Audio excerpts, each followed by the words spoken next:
Some stories start with a choice. Others start when someone refuses to let you make the wrong one. This is a story inspired by real experiences shared by viewers like you, transformed into fiction, about a woman who didn't know how to stop and a man who wouldn't let her fall. If you love stories like this, hit subscribe, leave a like, and comment where you're watching from. Now, let's begin. The computer screen blurred for a second. Natalie Lewis blinked slowly, trying to focus on the numbers dancing in front of her.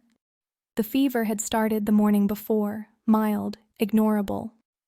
Now, at 2 a.m, every cell in her body begged for rest. But rest wasn't an option. Natalie knew what was at stake. 6 months ago, a calculation error on an important audit had put her name on business blogs with the word incompetent attached. Lies, distortions, but the stain remained. Since then, no major clients, no second chance, until this project. The Meridian Capital audit was her redemption. Complex, urgent, decisive. If she delivered it perfectly, she'd be back in the game. If she failed, there was no coming back. She shook her head, pushing the thought away. She wasn't going to fail. The tremor in her hands made typing the final report difficult. 36 hours without sleep, fever rising, but she was close, just a few more hours. The office door opened. Natalie looked up, taking a second to process the figure in the doorway. Matthew Clark. He shouldn't be there. Billionaire investors didn't show up at consulting offices at 2 a.m, but there he was, impeccable suit even at that hour. Dark hair slightly messy as if he'd run his hand through it from nerves. Blue-gray eyes fixed on her with an intensity that made her stomach tighten. He told her she was sick. It wasn't a question, just a statement of fact. Natalie tried to straighten her posture, hide the tremor. She insisted she was fine, just tired. He didn't buy it. His voice was deep, controlled, but there was something dangerous in the calm. Matthew crossed the room in long strides, moving around the desk cluttered with papers and cold coffee cups. She tried to reassure him, told him the report was almost ready, that she just needed a little more time. He asked how long it had been since she slept. Natalie hesitated. That didn't matter, she said. He repeated the question, this time using her name. Natalie.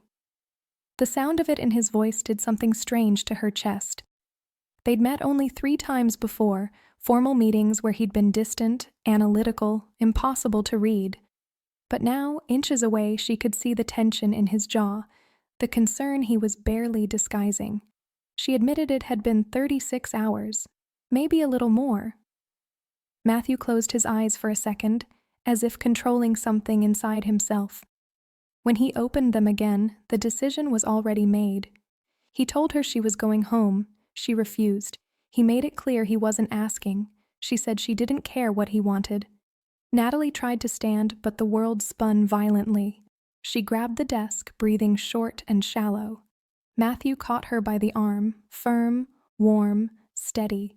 He pointed out what was obvious to everyone but her. She was feverish, exhausted, insisting on killing herself for a report that could wait. Her voice came out louder than she intended. It couldn't wait. He didn't understand. She needed to prove something. He interrupted her, softer now, asked if she was trying to prove she wasn't what they'd said about her. Then he told her something that made her freeze. He knew who she was, he knew what had happened, and he knew it had been sabotage. She blinked, genuinely surprised. He knew? Matthew explained why he'd hired her. It wasn't charity. It was because she was the best. But what good was being the best if she destroyed herself in the process? The air between them felt electric. Natalie couldn't look away. He told her again, voice firm and final. He was taking her home. Now. She protested weakly, said she could drive herself. He pointed out she could barely stand. It was true. Her legs were shaking. The fever was climbing. But accepting help, showing weakness, admitting she couldn't do it alone. Matthew seemed to read her thoughts. He said this wasn't weakness, it was survival. Before she could respond, he lifted her in his arms. Natalie gasped, hands instinctively gripping his shoulders. She asked what he thought he was doing. His answer was simple. He was deciding for her, since she clearly didn't know when to stop. He carried her out of the office, ignoring her weak protests. The expression on his face was something Natalie had never seen before: protection, possessiveness, care. As Matthew placed her in the back seat of his car, a Bentley that smelled of leather and something expensive she couldn't identify, Natalie realized two things. First, she wasn't going home. Second, she didn't care. Natalie woke to unfamiliar silence, not the hum of her ancient radiator or the sirens from the street below her apartment. This was different, thick, expensive. She opened her eyes slowly. White ceiling, floor-to-ceiling windows showing a city skyline she recognized but had never seen from this angle. Soft sheets that felt like they cost more than her rent. This wasn't her home. Memory flooded back, the office, the fever. Matthew carrying her out like she weighed nothing. She sat up too quickly and regretted it immediately. Her head spun, but the fever had broken. Someone had changed her into an oversized white button-down shirt that smelled faintly of cedar and something distinctly masculine. Her clothes were folded neatly on a chair nearby. The bedroom door opened. Matthew walked in carrying a tray, and Natalie's breath caught. He'd changed too, traded the suit for dark gray sweatpants and a black t-shirt that showed off shoulders she'd only guessed at beneath tailored fabric. His hair was damp, like he'd just showered. He looked at her with those blue-gray eyes, assessing. Then he set the tray on the nightstand. Toast, soup, water, and what looked like medication. He told her a doctor had been there while she slept. Severe exhaustion, dehydration, flu. Nothing permanent, but she'd been pushing herself toward something worse. Natalie felt heat rise in her cheeks, and not from fever. She asked where she was. His penthouse, he said simply. Upper East Side. She started to protest, said she should go home, that she'd imposed enough. Matthew sat on the edge of the bed, close enough that she could feel the warmth radiating from him. He made it clear she wasn't going anywhere. 48 hours, he said. That was the rule. 48 hours of supervised rest, proper food, actual sleep, no negotiation. She tried to argue. The report, the deadline, her reputation. He cut her off. The deadline had been extended. He'd made a call. The client agreed. Natalie stared at him. He'd done what? Matthew explained calmly. He had influence. He used it. The project mattered, but not more than her health. She could finish the work when she was actually functional. She didn't know whether to be grateful or furious. No one had ever just decided things for her like this. She told him she didn't need someone controlling her life. His expression shifted, something darker flickering in his eyes. He leaned closer, close enough that she could see the shadow of stubble on his jaw. He said he wasn't trying to control her. He was trying to keep her from destroying herself because apparently she didn't know how to do that on her own. The words should have felt patronizing. Instead, they felt like something else, like someone actually seeing her. Natalie's pulse quickened. She asked why he cared. Matthew was quiet for a moment. Then he told her something she hadn't expected. 3 years ago, his business partner, someone he'd known since college, had collapsed at his desk. Aneurysm. Dead before the ambulance arrived. The man had been working 100-hour weeks, ignoring headaches, ignoring warning signs. Matthew had noticed but hadn't pushed, hadn't intervened. He looked at Natalie directly, said he wouldn't make that mistake twice. The vulnerability in his voice cracked something open in her chest. She'd thought of him as cold, calculating. But this was different. She told him quietly that she was sorry, that she understood. Matthew reached out, brushed a strand of hair from her face. The touch was brief, but burned. He told her to eat, rest. They could talk more later. He stood to leave. Natalie surprised herself. She asked him to stay. He turned back, eyebrow raised slightly. Just for a few minutes, she clarified. She didn't want to be alone in the unfamiliar space. Something shifted in his expression. He nodded, pulled a chair closer to the bed, and sat. They talked. Not about work, not about the audit. He asked about her life before consulting. She told him about studying economics, about her parents who'd immigrated from Ireland and built a small accounting firm from nothing, about learning that numbers told stories. He shared pieces too.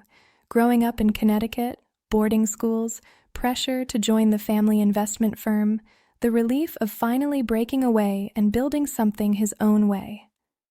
The conversation felt easy, natural, like they'd done this before. Natalie ate the soup without realizing she was hungry. Matthew watched with approval. At some point, exhaustion pulled at her again. Her eyelids grew heavy. Matthew noticed. He told her to sleep. She mumbled that she wasn't tired, even as her eyes closed. She heard him move closer, felt the bed dip slightly as he sat on the edge again. His hand covered hers, warm and solid. He said her name softly, told her she was safe here, that she could let go, and for the first time in months, Natalie did. Natalie woke to the sound of rain against glass. The sky outside had turned dark gray, drops sliding down the floor-to-ceiling windows in hypnotic patterns. She felt better, clearer. The fog in her head had lifted. She checked her phone on the nightstand. 20 hours had passed since Matthew brought her here. 20 hours of sleep she apparently desperately needed. The bedroom door was slightly ajar. She heard movement from somewhere in the penthouse, the faint clink of dishes. Natalie stood, steadier this time, and found her clothes cleaned and pressed on the chair. Someone had done that while she slept. She dressed quickly, ran fingers through her hair, and followed the sound. The penthouse was stunning in daylight, even gray daylight. Open concept, floor-to-ceiling windows on two sides, furniture that looked custom-made, art on the walls that might be original. Everything was pristine except the kitchen island, where Matthew stood with his back to her, chopping vegetables. He'd changed again. Dark jeans, navy sweater pushed up to his elbows. Natalie found herself staring at his forearms, the lean muscle there, the capable way he moved. He must have sensed her presence because he turned. His expression softened when he saw her standing there. He asked how she felt. Better, she admitted. Much better. Good, he said, then told her she looked less like she was about to collapse. Natalie laughed, surprised by the dry humor. She asked what he was doing. Making lunch, he said simply, or trying to. Cooking wasn't exactly his strength. She moved closer to the island, peered at what he was attempting. It looked like it was supposed to be a salad, maybe. The vegetables were cut unevenly, some too big, some too small. She told him he was butchering those tomatoes. Matthew raised an eyebrow, something playful in his expression. He said if she thought she could do better, she was welcome to take over. Natalie reached for the knife. Their fingers brushed during the exchange, brief contact that sent awareness skittering up her arm. She saw his jaw tighten slightly, knew he felt it too. She focused on the cutting board, slicing the tomatoes properly while he watched. The silence between them wasn't uncomfortable. It felt charged with something neither acknowledged directly. He asked if she was always this stubborn about doing things herself. She countered, asked if he was always this controlling about other people's lives. Matthew leaned against the counter, arms crossed, studying her. He said he preferred the word protective. Natalie looked up from the tomatoes. Their eyes met and held. She told him there was a fine line between protective and overbearing. He moved closer, close enough that she could smell his cologne, something subtle and expensive. He asked which side of the line she thought he was on. She didn't answer immediately. Couldn't. He was too close, too present, too everything. Finally, she said she hadn't decided yet. Matthew smiled, really smiled, and it transformed his face. Made him look younger, less guarded. He told her he could live with that. They finished making lunch together, moving around each other in the kitchen with surprising ease. He asked questions about her work, about what drew her to consulting. She found herself explaining the satisfaction of solving complex problems, finding patterns in chaos. He listened in a way that made her feel heard, really heard, not just waiting for his turn to talk. When they sat down to eat, rain still drumming against the windows, Natalie realized she'd lost track of time. The 48-hour rule suddenly felt too short. Matthew must have read something in her expression. He asked what she was thinking. She hesitated, then admitted she felt strange being here, in his space, being taken care of. She wasn't used to it. He asked why that was strange. Because, she said, people didn't usually just upend their lives for someone they barely knew. Matthew set down his fork, gave her his full attention. He told her he knew enough, knew she was brilliant, driven, too hard on herself, knew she'd been sabotaged by someone threatened by her competence, knew she was trying to prove something to people who didn't deserve the effort. The observation cut deep because it was true. She asked how he knew about the sabotage. He'd done his research before hiring her, he explained. Made calls. Heard the real story, not the version that made it online. He'd known exactly who he was bringing onto the Meridian project. Natalie absorbed this, then asked why he hadn't told her before. Because, Matthew said quietly, she needed to prove it to herself first. But watching her work herself to death wasn't part of the plan. Something warm bloomed in her chest. She looked at him across the table, this complicated man who'd inserted himself into her life with zero permission and somehow made it feel right. She thanked him. For everything. Matthew reached across the table, covered her hand with his. The touch lingered this time, his thumb brushing across her knuckles. He told her she didn't need to thank him, then added, softer, that he wasn't ready for her to leave yet. The admission hung between them, honest and vulnerable. Neither was she. The 48 hours became something else entirely. By evening, the rain had stopped, leaving the city washed clean and glittering. Natalie stood by the windows watching lights come on across Manhattan while Matthew made coffee in the kitchen behind her. She'd tried to work on the audit earlier, insisting she felt fine, but he'd physically removed her laptop from her hands and told her the deal was rest, not switching locations to keep working. They'd argued about it, voices raised until she'd laughed at the absurdity of fighting with a man in his own home about whether she could work. The laughter had broken the tension. He'd smiled, shaken his head, and suggested they watch something mindless instead. Now, hours later, after a documentary neither of them paid much attention to, the air between them felt different, heavier, charged with everything they weren't saying. Matthew handed her a mug, their fingers brushing again. That seemed to keep happening, small touches that lasted a fraction too long. He asked if she was feeling trapped here. Natalie turned from the window to look at him. Trapped wasn't the word she'd use. Confused, maybe. Off balance, hyper-aware of every time he moved, every time he looked at her. She told him no, then admitted it was strange how quickly his space had started to feel comfortable. He said he'd noticed she'd stopped asking about leaving. She had.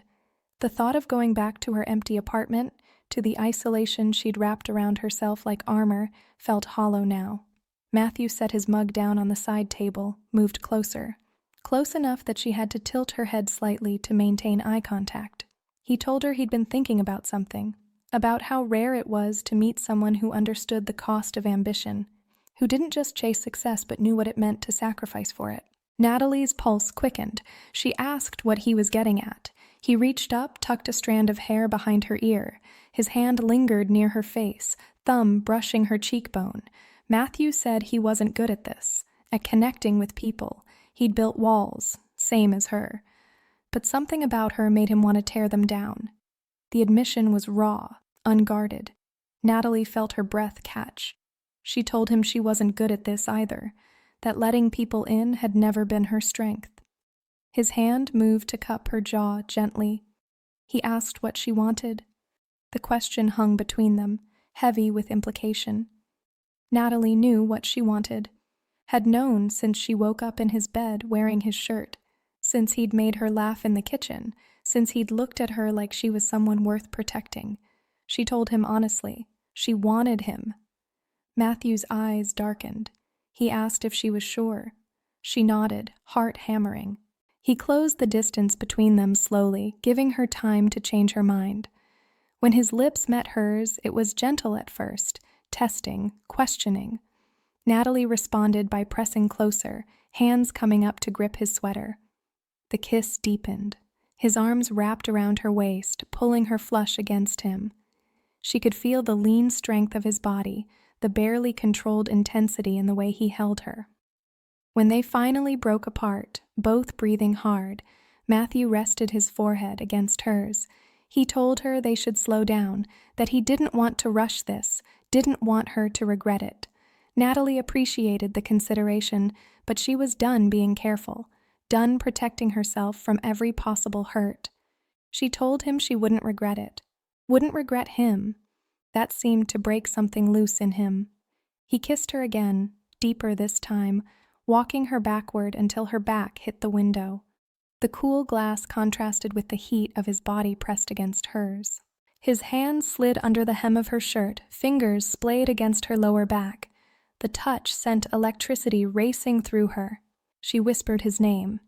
He pulled back just enough to look at her, making sure this was what she wanted. It was. Matthew took her hand, laced his fingers through hers, and led her toward the bedroom. Every step felt inevitable, right? Like something that had been building since the moment he'd walked into her office and refused to let her self-destruct. The bedroom was dim, city lights filtering through sheer curtains. He turned to face her, hands framing her face, kissing her with a tenderness that made her chest ache. They undressed each other slowly, learning the landscape of skin and muscle, the places that made breath hitch and pulse race. When they finally came together, it wasn't just physical. It was connection, vulnerability. Two people choosing to trust despite every instinct that told them not to. Afterward, wrapped in sheets and each other, Matthew traced patterns on her shoulder. He told her quietly that he wasn't letting her go. Natalie turned to look at him, saw the sincerity in his eyes. She told him she didn't want him to. 3 weeks later, Natalie stood in the Meridian Capital conference room, presenting her completed audit. Every number was perfect, every analysis airtight, every recommendation backed by irrefutable data. The clients nodded, impressed. One of them mentioned it was the most thorough work they'd seen in years. Natalie accepted the compliment professionally, but inside something felt hollow. She'd done it, proved herself, reclaimed her reputation. So why did success feel incomplete? She knew why. Matthew hadn't been at the presentation. She hadn't expected him to be. He'd made it clear from the beginning that he trusted her completely, that she didn't need him hovering to validate her work. But as she packed up her materials, she realized how much she'd wanted him there anyway. Her phone buzzed. A text from him, simple, direct, told her to come to his office when she finished. 20 minutes later, she walked into the top floor of his building. His assistant smiled knowingly and waved her through. Matthew stood by the windows, hands in his pockets, looking out at the city. He turned when he heard her enter. She told him the presentation went well, better than well. He said he never doubted it. Natalie set her bag down, crossed the office to stand near him. She admitted something had been bothering her, that now that the project was done, now that she'd accomplished what she set out to do, she worried things between them might change. Matthew's expression shifted, concern flickering across his features. He asked why she'd think that. Because, she said quietly, maybe he'd only been interested when she needed saving. Now that she didn't need him anymore, maybe... He cut her off by pulling her against him, hands firm on her waist. He told her she had it completely backward. He'd been terrified she wouldn't need him once she realized how strong she actually was. The confession caught her off guard. Matthew continued, voice rough with honesty. Said he knew he was controlling, intense, probably too much for most people. that he'd convinced himself she'd eventually see that and walk away. Natalie reached up, touched his face, told him he was an idiot. He laughed, the sound surprised and genuine. She explained that she didn't need him because she was weak. She needed him because he made her want to be brave enough to let someone in. Because he'd seen her at her worst and hadn't flinched. Because somewhere between his ridiculous 48-hour rule and making terrible salads together, she'd fallen completely in love with him. Matthew went very still. Then he asked her to repeat that last part. She smiled, told him he heard her perfectly. He kissed her then, deep and claiming, like he was memorizing the taste of her. When they broke apart, he reached into his jacket pocket and pulled out a small black box. Natalie's breath stopped. Matthew opened it, revealing a simple platinum band with a single diamond. He said this wasn't a proposal, it was a decision, that she belonged with him and he wasn't interested in waiting or playing it safe or pretending he didn't know exactly what he wanted. He told her to move in with him. Not eventually. Now. Natalie looked at the ring, then at him. Any rational person would call this too fast, too intense, but she'd never felt more certain of anything. She told him yes. Matthew slid the ring onto her finger, kissed her again, softer this time, whispered against her lips that he loved her too. Had since the moment he'd found her half dead at her desk and realized he'd burn the whole world down before letting anything happen to her. Natalie laughed, tears prickling her eyes, told him he was still impossibly controlling. He agreed, said she loved it anyway. She didn't deny it. Outside the windows, the city stretched endlessly in every direction, full of possibility, full of promise. And for the first time in her life, Natalie wasn't facing it alone. So, what did you think? Rate this story from 1 to 10 and leave your score in the comments below. Thank you so much for being here and sharing this journey with me. A new story is coming soon. Don't miss it. Bye.